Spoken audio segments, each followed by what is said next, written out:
Estudo Bíblico 6.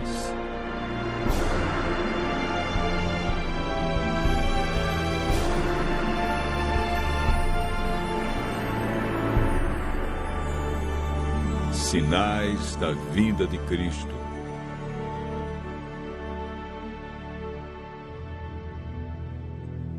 Estando com os discípulos no Monte das Oliveiras, Jesus ouviu deles a seguinte pergunta: Que sinal haverá da tua vinda e da consumação do século?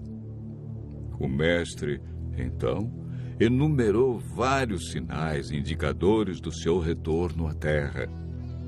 Alguns sinais destes apresentados tiveram cumprimento inicialmente em Jerusalém e serviram como maquete ilustrativa dos acontecimentos do fim.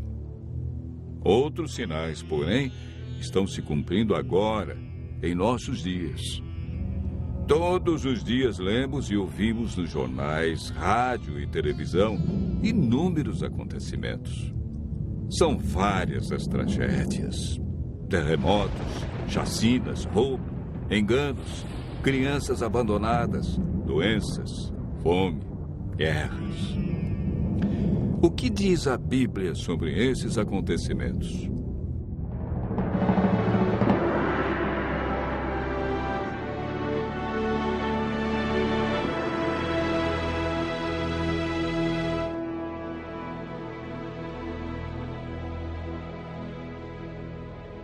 Vamos analisar os sinais que antecedem a sua volta em 3 partes. Primeiro, os sinais no mundo social. Segundo, sinais no mundo natural. E, por último, sinais no mundo religioso. Os sinais no mundo social estão descritos em Mateus 24, versos 6, 7 e 10. Jesus profetizou que antes de sua volta, o mundo estaria envolvido em guerras, fome, nação contra nação, reino contra reino, traição e ódio entre as pessoas. Na segunda carta de Timóteo, capítulo 3, versos 1 a 5, nos fala de tempos difíceis. Desemprego, fome, pessoas egoístas, avarentas, pessoas blasfemando de Deus, filhos desobedientes à paz, homens sem domínio de si. Esses sinais no mundo social são provenientes da obra de Satanás e não de Deus. Na segunda parte do nosso estudo, falamos a respeito dos sinais no mundo natural. Mateus 24, versos 7 e 29, fala de sinais que estão acontecendo e que já aconteceram. No dia 19 de maio de 1780, o sol escureceu. Esse dia ficou conhecido como o Dia Escuro. Na região leste dos Estados Unidos, tão densas eram as trevas que as lamparinas foram acesas ao meio-dia. A lua, embora fosse cheia, negou-se a iluminar.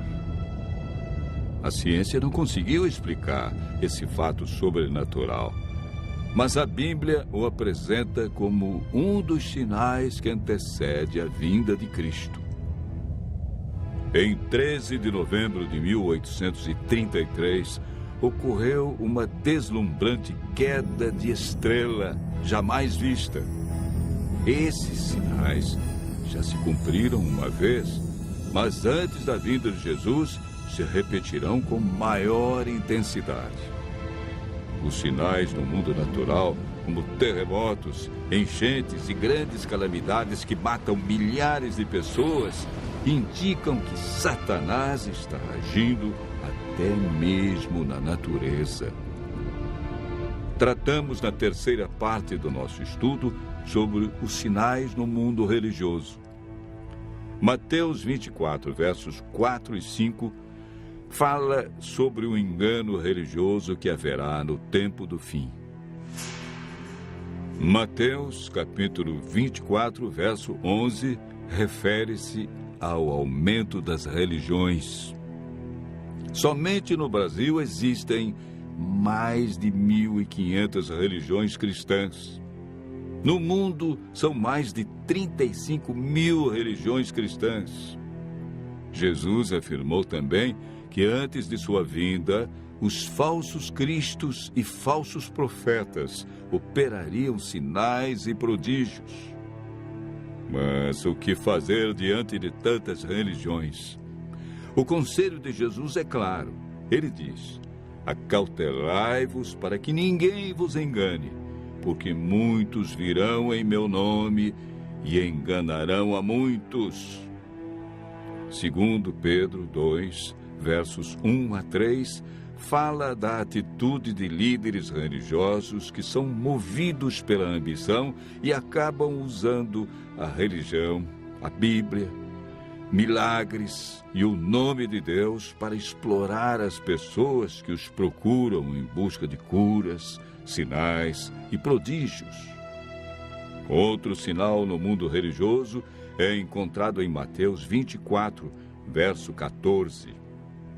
Apresenta o sinal de Deus, que indica que o fim realmente chegou. Esse sinal é a pregação do Evangelho do Reino em todo o mundo. O apóstolo Paulo nos fala em Gálatas, capítulo 1, verso 6, de um outro evangelho que parece ser bíblico, mas não é. Esse evangelho é o falso evangelho de Satanás, pois este sabe que pouco tempo lhe resta e está empenhado em difundir os seus terríveis enganos. O que devemos fazer para não sermos enganados diante de tantas religiões? Em 1 João, capítulo 4, verso 1, encontramos a resposta. A Bíblia nos orienta a provar se os espíritos provêm de Deus ou não, ou seja, comparar. Aquele que quiser fazer a vontade de Deus deve comparar a doutrina da Bíblia com aquilo que outros ensinam. Por que Deus manda provar? De acordo com Mateus 7, verso 15, o engano vem parecendo verdade. Vimos que os sinais preditos por Cristo estão todos se cumprindo, indicando que em breve todo o mal do universo terá seu fim. O que está faltando para Jesus voltar? Primeiro motivo: o evangelho verdadeiro precisa ser levado a todo mundo.